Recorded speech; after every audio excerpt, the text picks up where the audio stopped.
বাংলাদেশে কোন টিমের জার্সি আসলে বেশি বিক্রি হয় আর কোন টিমের জার্সি 500 টাকা বেশি রাখলেও বেশি বিক্রি হয়? আসলে টোটালটাই ডিপেন্ড করে হাইপের উপর। লাইক বাংলাদেশে সব থেকে বেশি বিক্রি হয় আর্জেন্টিনার জার্সি। ওয়াহিদ ভাই, আপনি কি এগ্রি করবেন? না, যদি আমি বিজনেস পার্সপেক্টিভ থেকে দেখি তাহলে বাংলাদেশে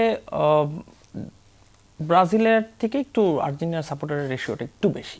ওকে। এবং কিছু তো আমি যেটা আপনাকে বললাম সেটা হচ্ছে যে কিছু এখন কিন্তু আমাদের যে সাপোর্টাররা তারা কিন্তু কিছুটা স্প্লিট হয়ে গেছে। লাইক এখন ফ্রান্স অনেক আগায়, স্পেন অনেক আগায়, ইংল্যান্ড অনেক আগায়, জার্মানি অনেক আগায়।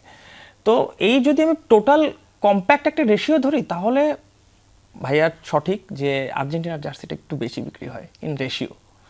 ওকে, সেটা কি 500 টাকা বেশি চাইলেও বেশি বিক্রি হয়? অনেক সময় হয়, যেমন ধরেন এবার জার্সির মার্কেটটা একটু ডিফারেন্ট ভাই। আমি আর্জেন্টিনার ফ্যান, বাট আমি ইংল্যান্ডের জার্সি পরছি। কারণ হচ্ছে জার্সিটা এখন আগের মতো কিন্তু জার্সিতে নাই, it's a style and it's a fashion.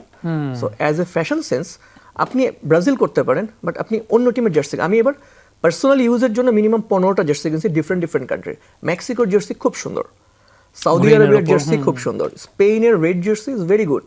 So আমি মোটামুটি আমার বাসায় সবগুলো জার্সি কিনছি, আমি পরে ঘুরছি। আমি যে আর্জেন্টিনাটা পড়ছি তা না, আর্জেন্টিনার অ্যাওয়েটা খুব ভালো, আমার কাছে ব্ল্যাকটা ভালো লাগে, ইভেন ব্রাজিলের জার্সিটাও ভালো লাগে।